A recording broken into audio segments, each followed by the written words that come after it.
यमुना थांबा.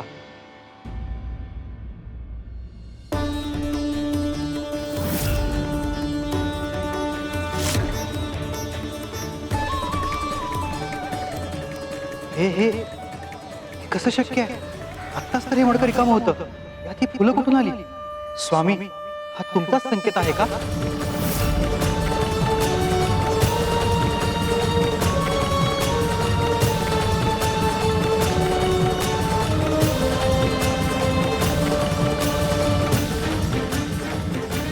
यमुना,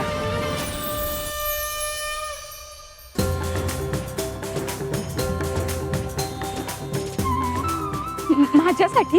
हो, तुमच्यासाठी, तुमचा सन्मान करण्यासाठी. म्हणजे? आईच्या आनंदासाठी स्वतःच्या मनावर दगड ठेवणं हा साधा त्याग नाहीये. तो प्रेमाचा सर्वोच्च मान आहे. जिच्या मनात आईसाठी इतके निस्वार्थ प्रेम आहे, तिच्या सन्मानासाठी चाफ्याच्या फुलांपेक्षा पवित्र दुसरी भेट असूच शकत नाही.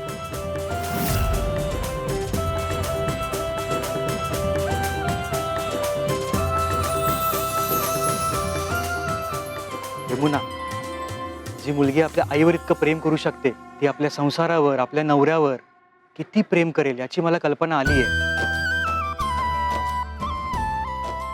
यमुना, स्वामींचं नाव घेऊन तुम्हाला मी एक शब्द देतो, तुमच्यावर मी अन्याय होऊ देणार नाही. सत्याला उशीर होऊ शकतो, पण त्याचा पराभव कधीच होत नाही. मी त्या सुधाकर विरुद्धचा पुरावा शोधून आणेल. तुमच्या आईसमोर सत्य उभं करेल, तिला पटवून देईल सुधाकर ठग आहे. आणि मला पूर्ण विश्वास आहे, स्वामींनी मला तुमच्यासाठी आणि तुम्हाला माझ्यासाठी निवडलं.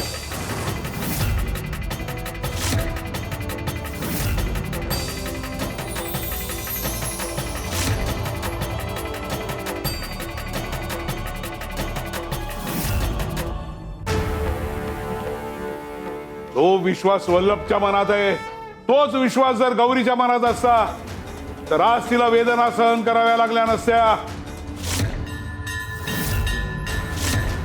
गौरीचा विश्वास अपुरा पडला तरी आमचा शब्द अपुरा पडणार नाही. कारण भक्ताचा विश्वास कमी जास्त होऊ शकतो, पण गुरुचा संकल्प कधीच बदलत नाही. सुंदरे, शेवटी गुरुनी दिलेला शब्द गुरुला पाळावाच लागतो. गुरुचा शब्द हा वचन नसतो, तर तो संकल्प असतो. आणि संकल्प पूर्ण होईपर्यंत गुरु स्वस्थ बसत नाही.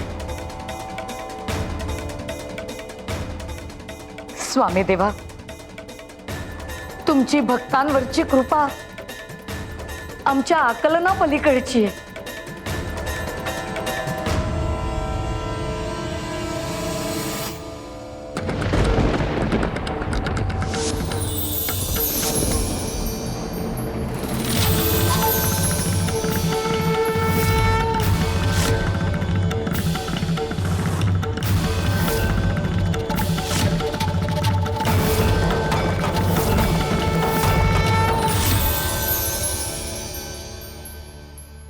स्वामी,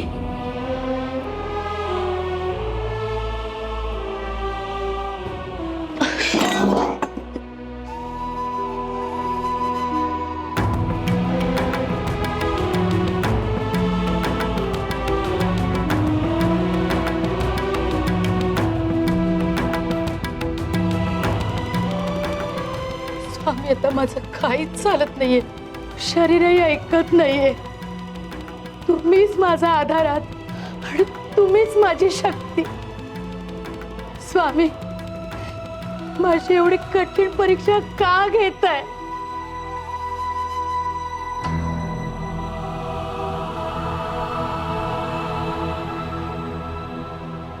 स्वामी, या वेदना आता सहन होत नाहीयेत.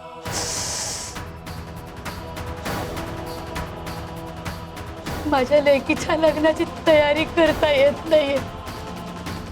तिच्या हळदीला, तिच्या लग्नाला माझ्या हातून एकही विधी करता येत नाहीये.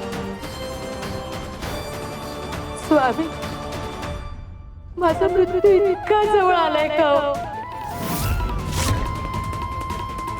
माझी शेवटची इच्छा अपुरी राहणार का हो? तुम्ही तुम्ही मला शब्द दिला होतात, माझ्या यमुनेचं लग्न मी माझ्या डोळ्यांनी पाहिलं. आता तो शब्दही अपुरा राहणार असं दिसतंय. गुरुचा शब्द खोटा ठरू नये स्वामी. माझा जीव घ्या, पण तुमचा शब्द खोटा ठरवून देऊ नका स्वामी.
हा गौरीचा आवाज आहे.